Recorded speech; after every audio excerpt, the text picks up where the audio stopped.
Identifying finite and non-finite verbs can seem tricky at first, but once you grasp the concept, it becomes much easier. Let's dive right in. To find a finite verb, start by identifying the subject of the sentence.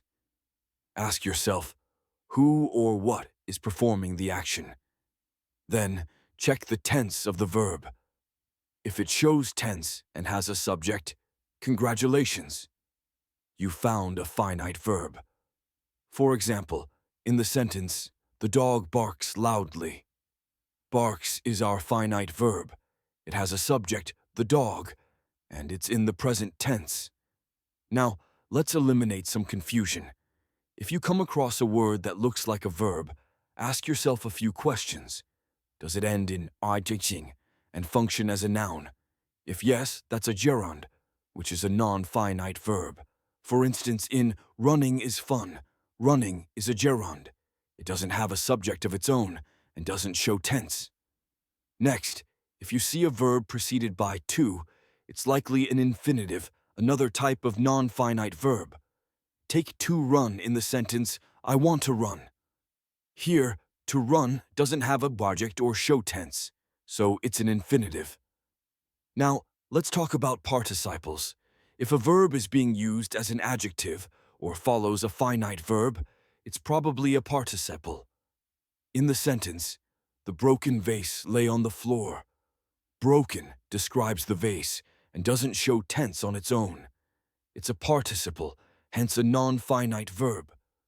Let's look at another example. She has been studying for hours.